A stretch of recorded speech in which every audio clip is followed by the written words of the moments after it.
It was Monday, April 10, 1995, and the Cronulla Leagues Club was the venue for a public forum for each side of the war to put their cases forward.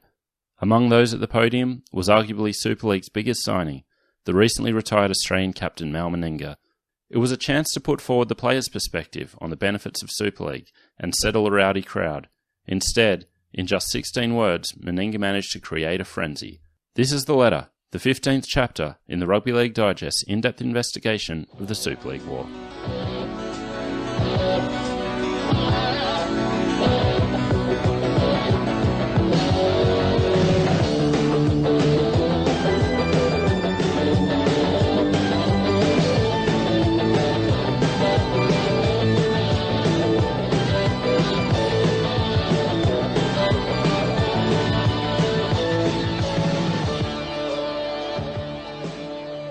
Welcome back to the Rugby League Digest. I'm Michael Adams, here with Andrew Paskin. How's it going, Andy? Over the moon. Okay, good. That's a change from the usual state of affairs. So I like the energy. This chapter, the letter, is in many ways a companion piece to our last chapter looking at the media fallout of the Super League War. The difference in this one, though, is this is micro-focused on one very specific event in this fallout. Of course, Mal Meninga's speech at the Cronulla Leagues Club forum and the ensuing meltdown that occurred afterwards. So, do you have any memories of this event at the time, being an old Raiders fan? I do. I remember the fallout. It was all through the schoolyard too. A lot of crook theories were getting thrown out, I've got to be honest with you. But an early insight into the gaff-prone Mal Meninga. And at the time, I guess you were still, making your way to your pro Super League stance. Did this have any effect in your viewpoint? I was just defending Mal. I love Mal. Always have. Greatest Raider ever. Fresh off the fourth Kangaroo tour. Yeah. Could do no wrong in my eyes. I was like, they should have had him up there. Basically just propagandizing for Mal.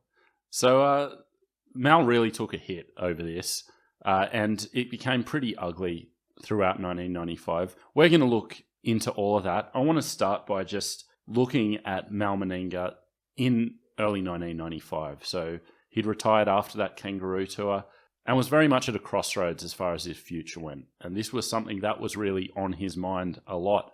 And I think he brought some of that with him to that Cronulla forum. He saw the bright lights of the House of Representatives beckoning at him. So we're not going to get that far ahead of ourselves in this chapter. So he was vocal in saying that he wanted to stay involved in rugby league. He didn't want to be lost to the game. He wanted to keep a presence and have an active role in the game.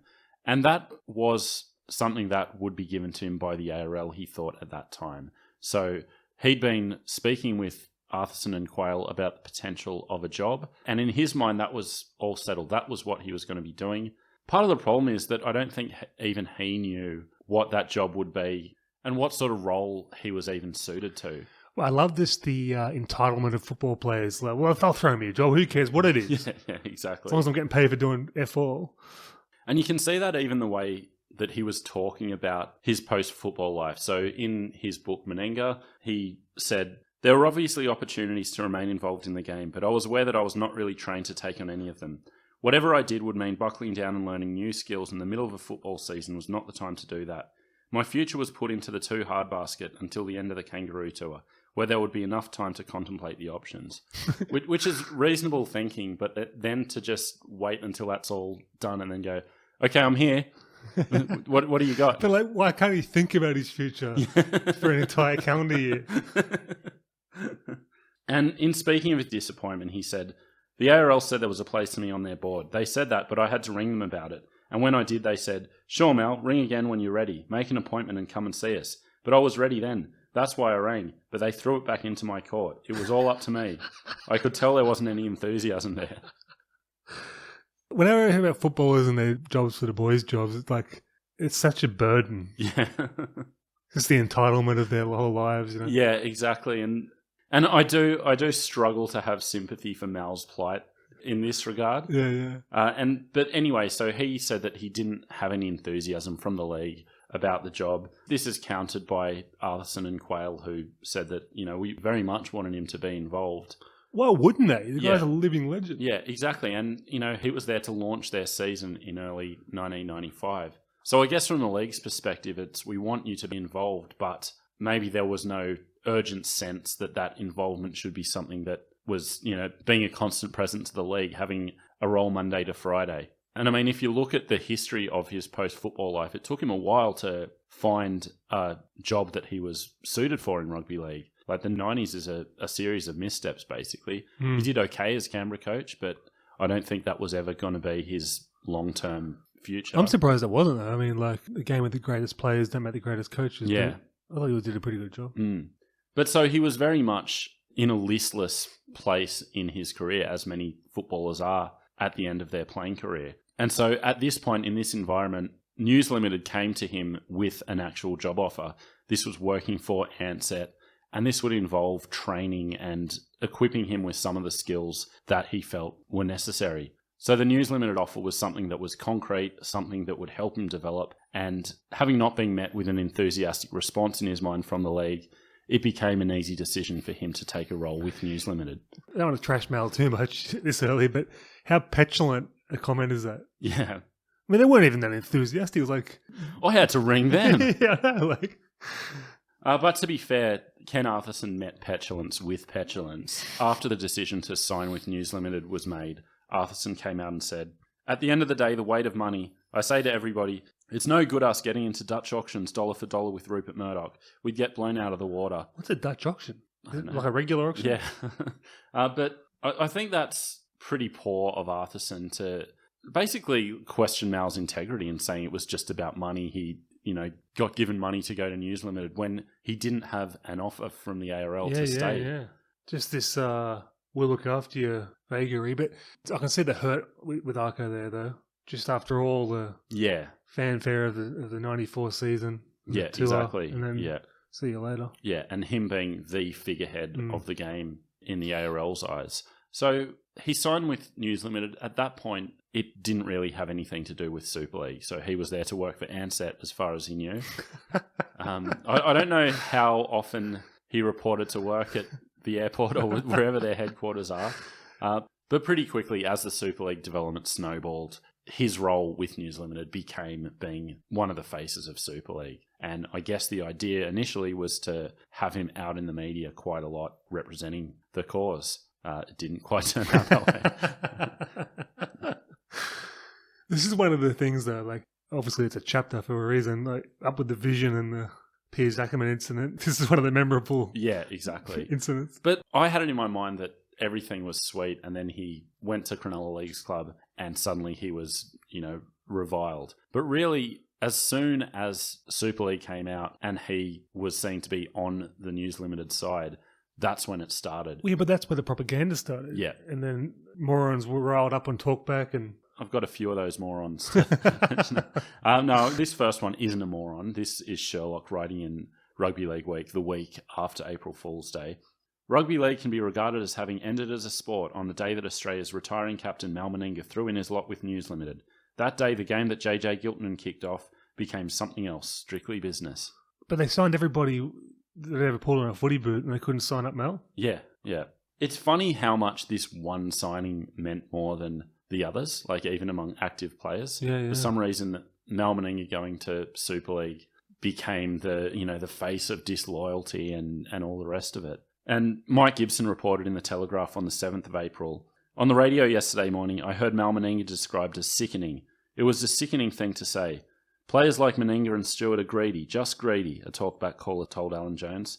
What the caller was saying that since Mal Meninga made his living playing rugby league football, therefore he owed the game. In his opinion, Mal Meninga was a turncoat.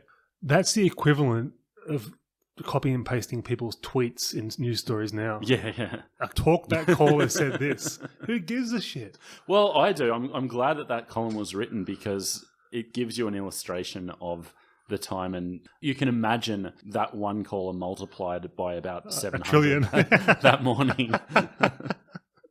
So I'm not saying you're dealing with Mensa candidates, but I'm saying that this was what was going on. So before... That was definitely the sentiment out there.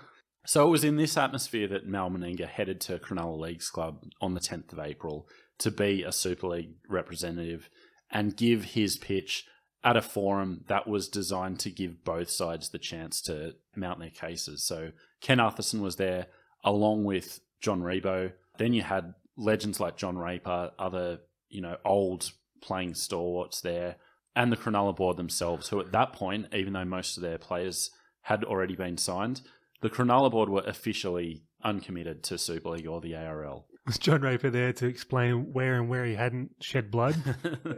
That was about the level of the discourse. As we heard from one of our listeners who wrote about being there and having Billy Smith give a long-winded discussion about all his playing statistics before saying, "What are you doing to our game?" Legendary.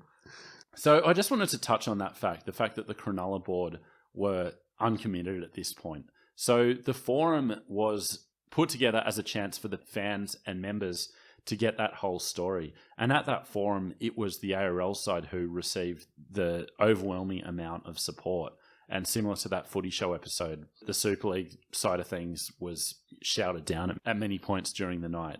But you had the Sharks figures coming out and saying that we're not signed, but this looks like a pretty good deal. I mean, I'm experienced in angry mobs being from Newcastle. I'd like to see how the Sydney Super League mob is compared to your average Newcastle angry mob. I mean, I couldn't see it being much worse than what we got in Sydney. But obviously, we've discussed the Newcastle environment at length.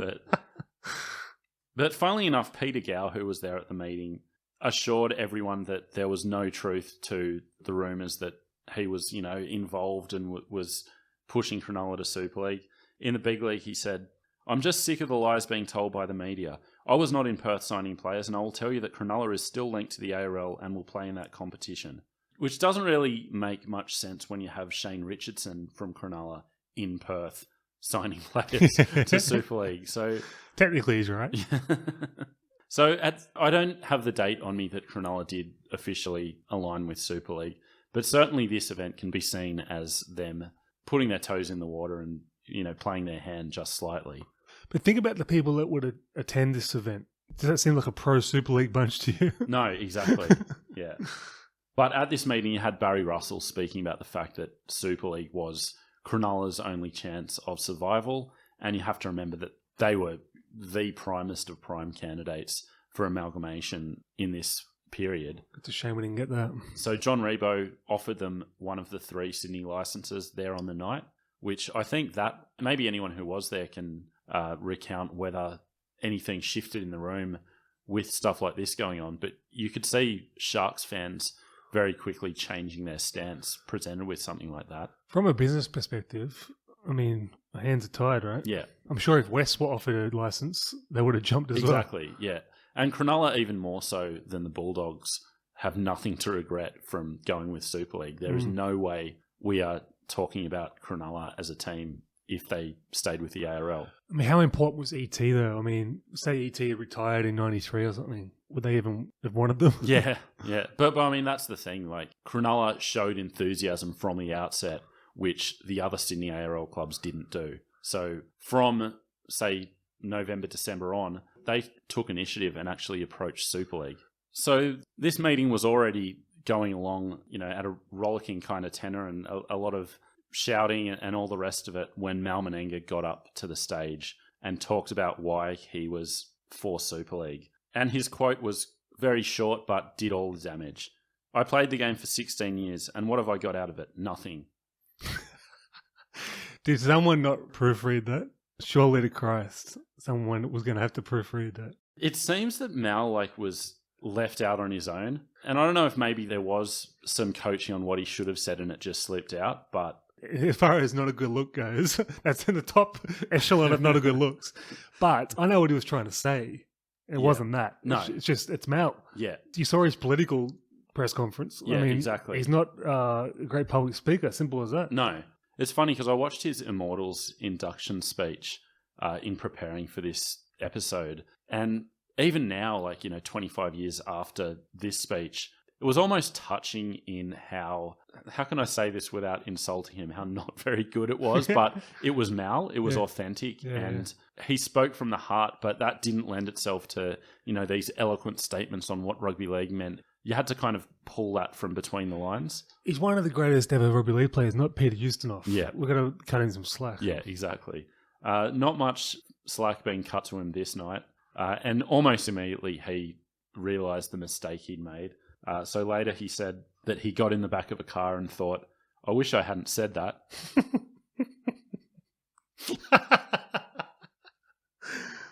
And on reflecting on it, made maybe one of the greatest understatements of all time. Spreading the Super League message required the skills of a politician, not a footballer. And I was certainly no slick orator. So he made that connection in 1995 in his book Meninga. So he realised then he didn't have the skills of a politician, but somewhere along the way forgot that. So the reaction in the room to that speech was bad, and it was Johnny Raper in particular who argued passionately against what Mal had said. But I'm going to save that for a bit later in this episode and look at the reaction at large. So John Quayle said that the league office was inundated with calls the next morning about what Mal had said. I don't know why you need to ring up the league. People used to ring places all the time. I'm ringing the Channel 9 to tell them Burke's Backyard was in a... Well, I must say I used to ring up Channel 7 to complain about home and away storylines. You serious? Yeah. You serious? Yeah. That's worse than Sean McCrae. I didn't realise you were such a Mrs. Mangle. Yeah, I don't know what my mental state was at the time, but I'd like ring... Because I used to sit it in the paper, they go, there was 16 complaints last night about this show. I go, what sort of person rings up the TV station? Yeah, no. You. Fair enough. And so that reaction spilt over and basically characterised that public disdain to players who'd signed with Super League, this entitlement and this, disrespect for everything the game had given them. And again, there's a kernel of truth in what Mal was saying that could have been phrased a lot differently and had a better result. And so John Rebo, in that Inside Sport article in June 1995, wrote it this way. The comment Mal made that he got out of the game with nothing, what he meant was that when he finished playing, it was all over for him. The opportunities for superannuation weren't there. He believes that if someone does put something into the game, he should be able to get something out. There's got to be a partnership. That's what he was trying to say on the night, but everyone's misconstrued it. Wasn't super compulsory by earlier than that, though? Yeah, probably. Yeah, I mean, it's just all phrasing. He's just said something off the cuff really badly. Yeah. And it's come across in a soundbite form as gross entitlement. Yeah. But truth behind it, they had no bloody provisions for after football. Yeah. There was no enthusiasm for a job. He had to ring them.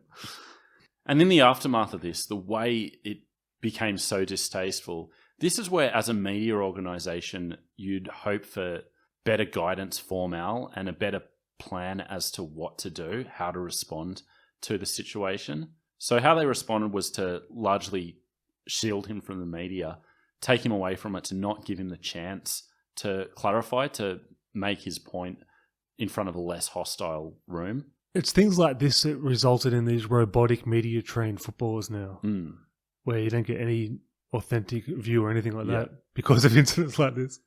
But when they finally did let him back in front of the media, it couldn't have gone any worse. Appearing on a Sunday Channel 7 sports show interviewed with Roy Masters. It's not funny, but it's hilarious how much of a calamity he is in media. So this was in late May, so almost 2 months after the initial appearance. So plenty of time to get that training from Handset and hopefully handle the situation a bit better. Handset had bigger fish to fry, the implosion of their company. But. And so for a while it was going, well, no controversy. But then right towards the end of the interview, Roy Masters asked Mal about the fact that the ARL had paid for his family to come over to England with him on the last Kangaroo tour, to which Mal replied, why shouldn't they?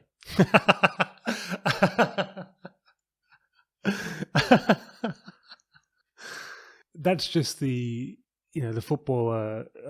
He's having a go at me. I'm going to stand up for myself. Not thinking. But you had Wally Lewis on the panel opposite him. Again, another calamity. Yeah, but Wally actually, landed a body blow by saying that neither he nor any other Australian captain had been given that luxury. Again, Mal. Yeah. Poor phrasing.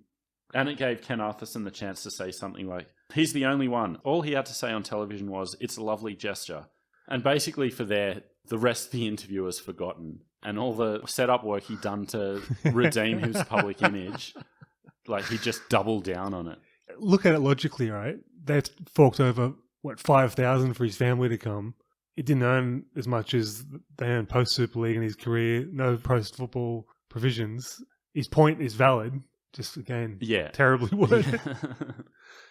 But probably the controversy wouldn't have been as bad. Maybe there wouldn't have been a need for this Channel 7 appearance if it wasn't for the reaction of legends of the Australian Rugby League game. And that is the letter written by the 3 surviving Immortals, John Raper, Reg Gasnier, and Bob Fulton, addressing Mal's comments. John Raper, a guy literally left the game with nothing. Yeah. So I'm going to read this letter in full. So this was published in the Sydney Morning Herald on the 21st of April. Dear Mal, our letter is triggered by your recent decision to step away from Rugby League's controlling body, the ARL, to join the Rebel League, and by the comments you were reported to have made at the Cronulla meeting last night that I played for 16 years and what have I got afterwards? Absolutely nothing. We know that in writing this letter we speak for the vast majority of Kangaroo players. We would suggest that on one fact alone, your membership of one of the most exclusive sporting clubs in the world, the Kangaroos, you got plenty out of the game. And that's not to mention the testimonials and the many, many special areas of consideration that were afforded you over the years in your position as an elite Australian player and Australia's captain. Since 1908, fewer than 500 men in total have had the honour of being Rugby League Kangaroos. The statistic is 18 tours in 86 years. Tragically, because of News Limited, there will be no more tours. All of us understandably wear the exclusive Kangaroo badge with pride. Your recent 1994 campaign as captain was one of luxury, affluence and professionalism compared with many that went before. You flew business class, lived in high-class international hotels and received a salary of £400 per week and received a healthy bonus payment totalling thousands of dollars at the conclusion of the tour. We saw your photograph in Rugby League Week signing 1,000 limited editions of your Kangaroo Tour jersey. Those jerseys, we read, were for sale for $495 each. What do you imagine your signature would be worth if you were not a Kangaroo? And you say you received nothing from representing your country. It wasn't so long ago that Kangaroo team members travelled rough, by boat, stayed in cold and remote hotels in Yorkshire villages, and were paid £1 or £2 a week. Did any of those players ever complain that they got nothing out of the game? If they did, we've never heard it. The men called Kangaroos prefer to talk instead of the immense pride they had in representing their country in one of the world's greatest sporting contests. For all of us, that chance is deemed both a significant honour and a privilege in our lives. Mal, men have to choose their own paths in life, and you have chosen yours. This letter merely expresses our opinion that the substance of what you said at Cronulla and what you have chosen to do is completely alien to what we, your fellow Kangaroos, believe. In line with the tradition of many years, our Kangaroo reunion will be held in Grand Final week this coming September. We presume that after what you have publicly stated, you will not be joining us. Yours sincerely, the Immortals, on behalf of Australia's proud Kangaroos. Vicious. So a lot to unpack in that letter and the response. First thing to unpack is it's very eloquent prose that right now. Was that Bozo, Puff or Chook? Well, it was almost certainly written by Alan Jones. Oh, right. And yeah, had their names added to it. So one thing, it does reek a bit of Michael O'Connor's I never got $100,000. But also, you were given £400 a week. Yeah. Slightly above the Australian average wage to be away from your family, not on this occasion, but presumably the previous ones, for 3 months at a time. It's funny because having read the books of, all these old blokes who toured on kangaroo tours, staying at like the Ilkley Hotel. Well, you can go back to our Noel Ned Kelly interview with those great old stories about the tours, which you can find on our YouTube and archives, but they were tough tours. They were like literally burning furniture to keep warm. Like, sharing rooms, 12 people gather around a small pot stove and, cooking beans or any other, trifling thing they could afford. It was basically the start of Charlie and the Chocolate Factory with the 4 in the bed. And they talk about this in their books, and they talk about the fact that officials would come on tour and stay in nice hotels. Yeah. And admit on some level that they were being dudded and, it was good that the players had a better deal. But still this romanticized view of, we stayed in squalor, but the chance to put the jersey on for the country, and it's a noble sentiment, but you guys got had, like you literally got nothing out of the game from a financial standpoint. But we saw like the game has been built on squeezing unreasonable output from the players for 100 years. And what Mal's trying to say is these other mobs look like they're going to give us a bit more of a shake. Exactly. And what's disingenuous about that letter is the implication that Mal wasn't just as proud and viewed wearing that jersey as an honour. Like, few wore it with more pride. What is the vibe now between Mal and the other Immortals? Because I can see that hurting him for life. I don't think it did. I think at some point, probably not long after, this was an era where, despite the, severed friendships we've spoken of, a lot was forgiven on both sides.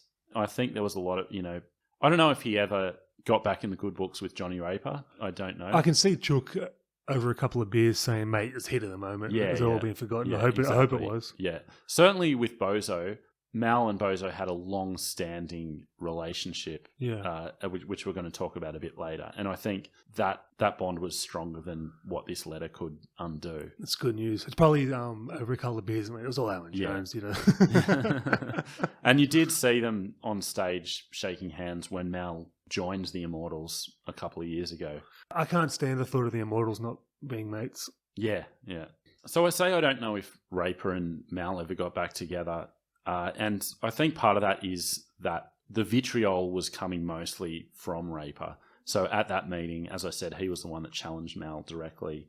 So his comments were, I must have been over there on the Kangaroo Tour with a different team in October, Mal, because the ARL couldn't have done more for you. I'm very disappointed in you. I'm very ashamed that the News Limited organisation is using you as a tool. What was Raper even doing there at Cronulla? Well, he lived in the area and it was well known to frequent the joint. Right, okay. But also, like, he was an ARL selector at that point. Like, he was active. Right, he had an game. official. Yeah, okay. So he was just sort of like hanging around and like, well, I'll pop in here. And... No, he was at the forefront of the fight in this era. Not that he hasn't got the right to be there. It's just like, it seems odd him being at Cronulla. And so Mal Meninga answered Raper's criticism by saying, I never said I didn't appreciate playing under the ARL banner. I just think players deserve to be paid properly and have something when they finish. Super League are talking about a superannuation package, which would give us money to invest in business. Arthurson joined the pile on by saying, Mal, we had 3 testimonial dinners for you, all paid for by the ARL. The testimonial dinner is the cure-all for all that ails you in rugby league. And this is something that should have got more coverage. News Limited should have used this to their advantage. Mal's talking about superannuation, looking after players long after they retire.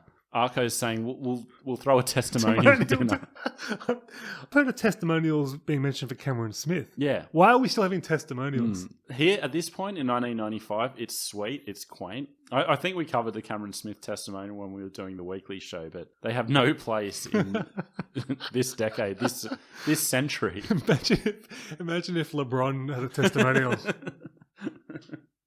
And it wasn't just Mal that Raper turned his attention to. So this was one quote in the Rugby League Week. I'm not jealous about the amount of money these players will be getting, but they have shown a lack of respect and loyalty to the game.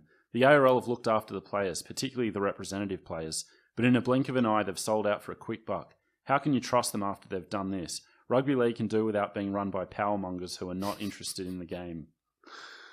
I hate to break it to you, mate. It's always been run by powermongers.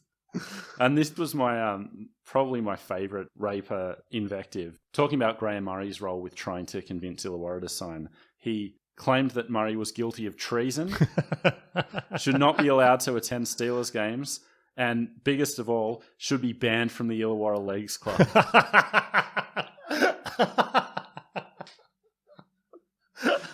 Surely, if you lead with treason, the others, you could probably do without. Oh, that's genius. So Raper was certainly the most vocal of the 3. Gaznia seems to have largely stayed out of the fight beyond. That's pure Gaznia, isn't it? Yeah. The interesting one is Bozo, who, as we said, had a long-standing relationship with them. Mal Meninga said, my first impression of Bob as a coach was that he was very good. Not in the Bennett class, but still very good. However, the more I got to know him, the more I appreciated just how thorough and effective he was. He really is in the top bracket. I've always said that Wayne Bennett and Tim Sheens were the most influential coaches in my career, but Bob comes in a very close third. As a child, whatever team he coached, there's this confidence you had when Fulton was at the helm. I mean, obviously coaching Australia isn't that difficult a job, but when he was at Manly, it was like, oh, geez, we're playing Manly. Yeah. He just instilled confidence. Yeah, I mean, took East to grand final. Yeah, like underrated as a coach almost. And he certainly tempered his criticism of Mal in Roy Masters' book the following year, coming out and saying that his situation was different to Raper and Gasnier because he was involved with Mal day to day. They didn't know him to the extent that he did, which leads to the question, why put your name to the letter? I think they're easily swayed, these blokes, though. Let me ask you this question, can of worms type question. Wouldn't matter what race the bloke was, what he said, what he's been lambasted, but what do you think about the racial element to it? I mean, I didn't read anything. Not from those guys, from the public. No, I mean, even everything I read, I didn't really see anything like that. To be honest, I don't think it's a factor in this case. I tend to agree. I think from rugby league people, that is. I don't know about the public, but... So in some respect, you can see it as being a bit treacherous of Bozo to sign that note when he had such a close relationship without going to the extent of speaking to Mal about it in advance. I don't hold anything against anyone that signed it, heat of the moment. I don't either, but I just have to put this out there. And I think Bozo's explanation of it is worth repeating. After that meeting, I had the complete and utter shits because I only knew what was put in the papers. The Mal said he got nothing out of the game. I wasn't at the meeting. I'd spoken to Chook about it, and Chook said, oh, we should write a letter. And I said, you get something done up and I'll have a look at it. It was there and I had a look and I thought, that sounds all right. So I signed it and it was sent off. And I don't know how it got in the paper. As far as I was concerned, it was a letter between Mal and myself. And the next thing, it's in the Herald. I've got no idea how it was published. And I'm sure John and Reg Gasnier didn't either. But it was on the ARL letterhead, so it wouldn't be too hard to get your hands on it. I signed that. It might have been that second week. It was when all the hustle and bustle was on. We were trying to sign players. It was put on front of me and I signed it. Can't read all the reports, you know. Is there a more rugby league answer than that? But, I mean, I call utter BS on that. Yeah. I mean, for a start, is there anything that was written more in open letter format than that letter? And you know any letter in rugby league is automatically an open letter anyway. Yeah, exactly. Couldn't read it though. I mean, too busy. And he did go on to say that if he had his time over, he wouldn't have signed the letter. He would have spoken to Mal direct. Heat of the war. Yeah. Chernobyl, as you said. Yeah. And Mal's got no recourse for anything that come his way. You open your mouth like that, come what may. These guys, they're rugby league hotheads. And if you're talking about it as a war, it would have been... It's like a political thing. If you're in opposition and you don't capitalise on a gaffe, then a gaffe's not a gaffe. You know, you have to get mileage out of it. And they certainly got mileage. Luckily for Mal, there's plenty more to come. So, as I said, I do think they quickly got over it and moved on with their relationship. In defence of Mal, he come up under Wally as the Queensland captain, Australian captain, ultimate gaff merchant himself. Like, Mal's learnt from the best. And this quote from Bob Fulton, really expansive, gets to the heart of their relationship. I think the best way I can sum up Mal Meninga is to say that he's a good bloke. He's a good bloke, though. Yeah. And you could see that letter hurt Mal. And why wouldn't it? You know, 3 Immortals publicly denouncing you, you know, and in effect kicking you out of their exclusive club. That's cruel, yeah. But to his credit, he didn't back down from the substance of what he said in his book. So obviously he wrote it with Alan Clarkson. So you had someone who could put his hot-headed thoughts into thoughtful words. He wrote this: I'd actually been trying to get across the serious point that professional sports people are often left ill-equipped for their next career when they're finished with football. That's something which, if I'd said it properly, John Raper would surely have understood. Well put, but it's like, what annoys me is the audacity of Arthurson and the ARL after exploiting these blokes for so many years to pile on, you know? Yeah. There were enough other people piling on for Arthurson to have maybe stayed out of it a bit more than he did. But again, it goes back to what we've been saying for the last 2 chapters. You can't really have any personal recriminations about anything in this war, especially at this point in the war. Look, it was that obnoxious, the comment. Yeah. It's hard to defend it, right? Yeah. But I would have loved to have seen the Immortals, not bring the Immortals into it. Mm. To me, that's sacred. Yeah. Well, he wasn't immortal then, but he's soon to be immortal. Yeah. I mean, it really is one of the holy port promotions, so we should not be sacrosanct to that. If anyone can respect Port, it's Johnny Raper. Think about it. So the reaction was widespread throughout the game, with people on both sides weighing in. John Rebo made a valid point when he commented on the ban that the Immortals effectively tried to put on Mal by saying, "I'm a kangaroo and they're speaking for me without my approval." The league bosses having to come out and say, in no way, shape or form should this be read as a ban on Mal Meninga attending the kangaroo reunion. You want to talk about a record-skipping moment? John Rebo walking into the Kangaroos reunion that year. Jesus. Think about how much vitriol Rebo would have got if he wasn't an ex-kangaroo. Yeah. Like on top of what he actually got. If he was a David Smith executive. Yeah, exactly. Forget about it. And so the response of Super League from this point was to completely sideline Mal Meninga.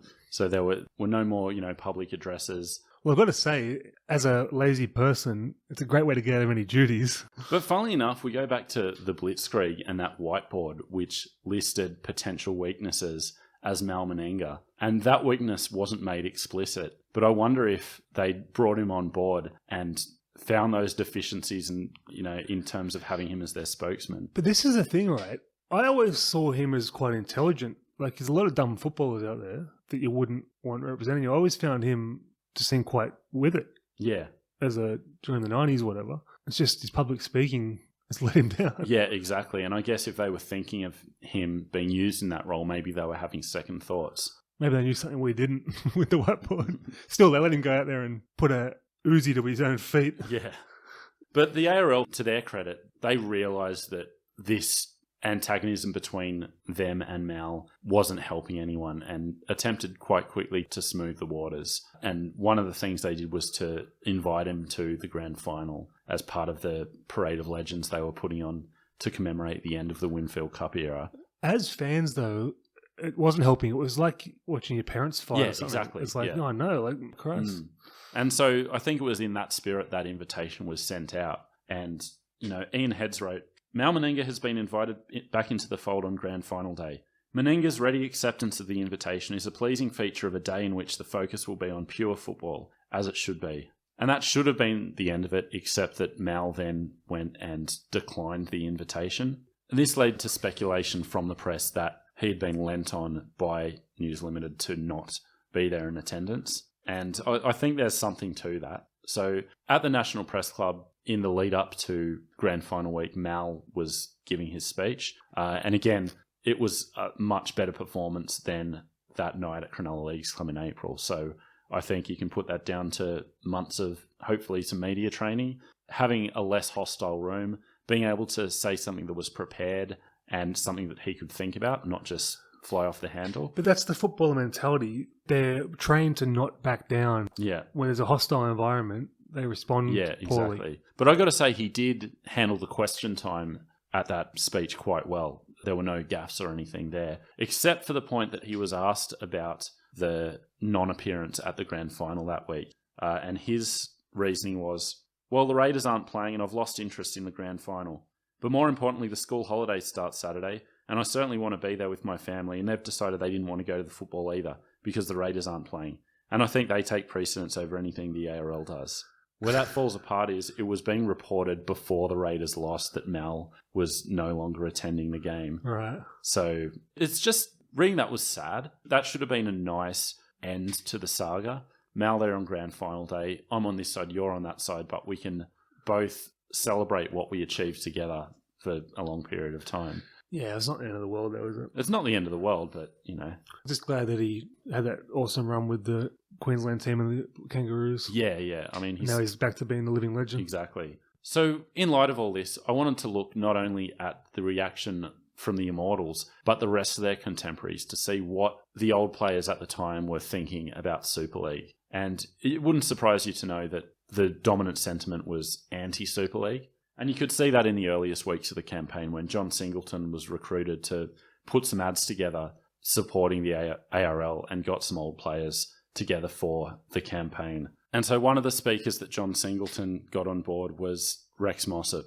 And can you hazard a guess as to where Rex Mossop stood on the war? Where does he stand on what is him as revenge? So the ad campaign had the theme, "You can't buy our game, Mr. Murdoch." In Mike Coleman's book, he writes, in typical form, Rex Mossop threw away the script because he felt it wasn't strong enough and wrote his own. From a Sherlock column. Word from the Singletonian Institute is that the Moose, while roaring, ripped the original script into 4 million pieces and then wrote his own words, in blood with a piece of wire ripped from a barbed wire fence. With a fury unmatched since the last Schwarzenegger movie, he attacks that American Murdoch, the Pope, Mother Teresa, the Easter Bunny, Santa Claus, Humphrey B. Bear, Ricky Stewart and his entire family, Daily Messenger for starting it all, and the Queen Mother. So that ad never actually went to air. The Sun Herald reported not because the league was unhappy with the ad, but just because they were hoping for peace and did not want to inflame the situation. Well, if I was going for peace, Rex Mossop wouldn't be the guy I sent forward. So Rex, talking about the situation at large, said that he was crippled with frustration with what was happening with Super League. He said, I'm totally frustrated. For the first time in my life, I find myself unable to do anything about something that angers me enormously. So joining John Rebo with a disease of the spine with his crippling frustration. That comment there sums him up. It's all about him and how he feels, and like classic bloke. But then he did go on to say that he thought that politicians should intervene, saying, I believe there's the winning of an election in this thing, but not one of them has the guts to get on the bandwagon and make the issue his own. Like, you can just imagine, like, you know, Labor trying to turn the tide and riding to victory in the 96 election on the back of, like, banning Super League. It would have worked. It would have too. And you could also see the old players get involved with the Stop Murdoch Now rally, which took place at Sydney Town Hall, in which over 2,000 people appeared to hear various politicians as well as old players like Norm Proven speak out against Super League. This is what annoys me. This is using the legends of the game to what I consider a knee-jerk reaction when you let Packer ride roughshod over it for years and don't say a word. That's what frustrated me, and I couldn't do anything about it like Rex. But Norm, for his part, was a willing participant in the fight. Gentleman's gentleman. This is part of his speech at that town hall meeting. We've got a fight on our hands like no other fight we've ever had before. If you and I lobby hard enough, fight hard enough, and if we can get at the politicians, we can win. First and foremost, I will not support an unloyal club, but I have no arguments against the players who have gone across. But let me stress, there can't be any compromise in the control of the game. The ARL must run the game. And that summed up a lot of the talk amongst the old players, that even those who saw merit in the concept, the likes of Brett Kenny, Ian Walsh, they both came out vocally supporting the idea of a Super League with the proviso that it had to be ARL run. Very fair points, and you can't argue with it. But we've gone through it over the last 3 chapters. The ARL was running the game poorly. Yeah. Probably one of the saddest moments in the whole saga was Bob McCarthy, who said that in the wake of Super League, he turned his back on the game and was heading down to Coogee on a Saturday arvo to watch Randwick play rugby union. Disgusting, isn't it? Poor bloke. I used to live in Coogee, and I'd often go pay the $2 entry fee just to buy a sausage sizzle and walk out. But besides the hardline ARL supporters, there was a lot of nuance in the way some people were talking. And one of the most impressive ones to me was Joe Chimpy Bush, who at that time was Australia's oldest living kangaroo. He toured with the team in the early 30s. Legendary name too. And you'd think that he would be, you know, old school of all old school and, you know, adamant against Super League. But he came out and said that he didn't have any problem with Australian players turning their back on test jerseys in favour of signing with Super League for money. And in fact, how could he when he did the same thing by going to England and taking a contract there, thus ending his Australian playing career? And this is a guy from the era that was looking at the 1950s players like spoiled brats. Yeah.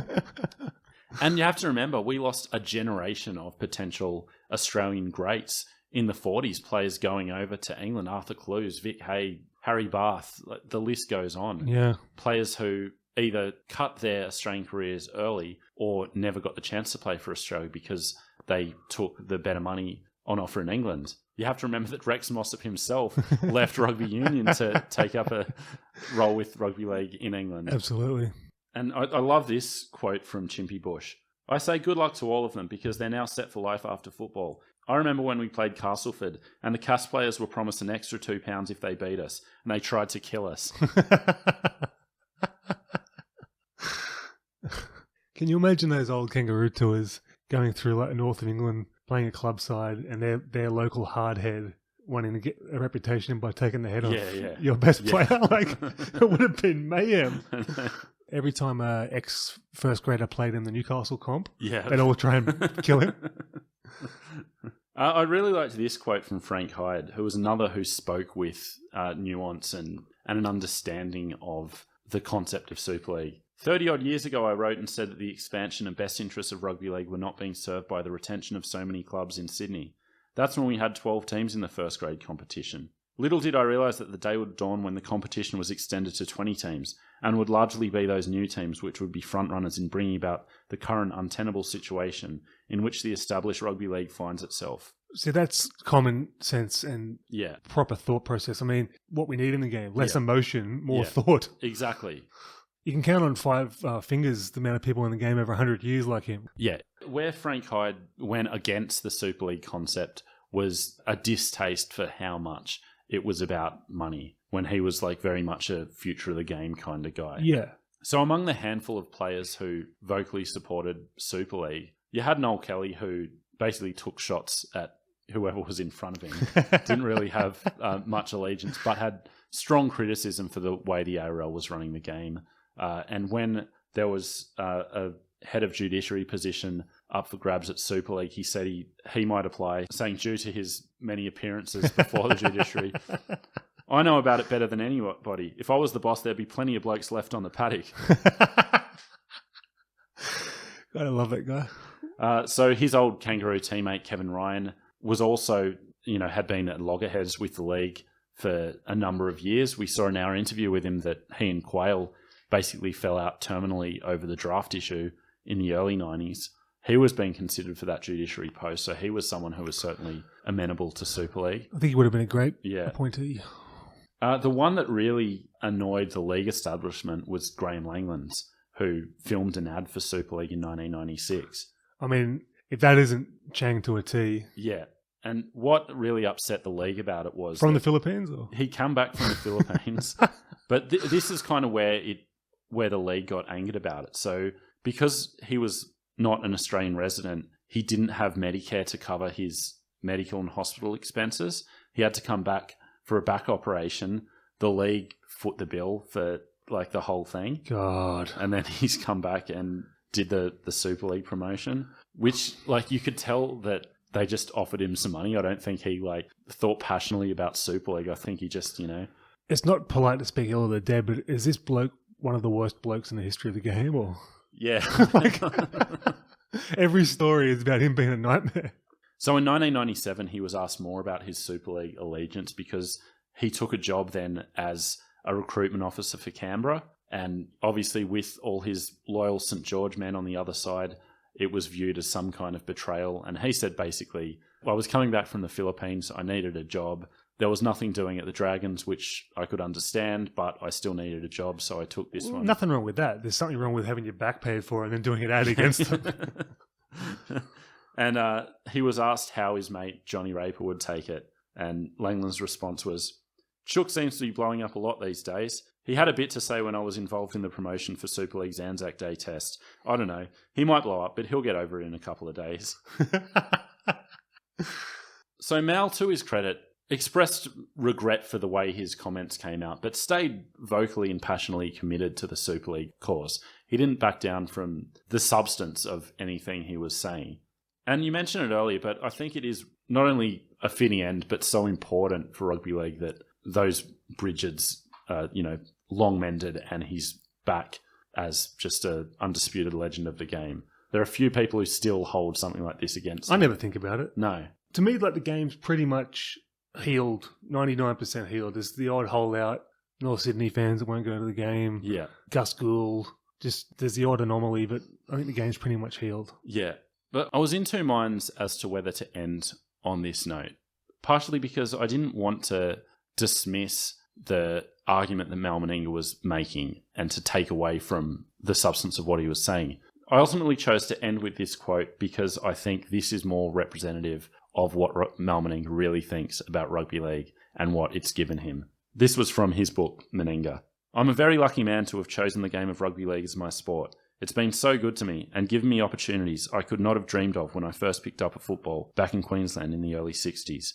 I'm grateful for all the friendships I've made, from the guys at the police academy back in the 70s, at Souths in Brisbane between 79 and 85, and at the Raiders from 1986, and in the Queensland and Australian teams between 79 and 94. I'm proud to have met many of the great and famous people I've been introduced to through rugby league, and I've appreciated being in a position to help many people, within and outside the game, who have been far less fortunate in life than me. Rugby league truly is the greatest game of all. No other game offers as much to its players and fans. I've enjoyed being a part of it as a player, and I hope I'll still be a part of it in some shape or form for many, many years to come. If that does happen, I'll continue to be a very lucky man. That's beautiful. Should have said that the first time. And that is the end of this chapter. I hope you've enjoyed it. If there is anyone who still does hold it against Mal Meninga, please let us know your reasoning. Our book plug for the week is not Meninga's book, which is a very good book in its own right, but I've actually gone with the other key book written about Mal Meninga, and that's Meninga from Superstar to Super League, written by John McDonald. This version is an update of the book that originally came out, I think, in 1990. So this covers the Super League saga as well as his 94 Kangaroo Tour. And as a result, gets a lot of great interviews and really insightful comments about all of this and everything else to do with Mal's involvement in Super League.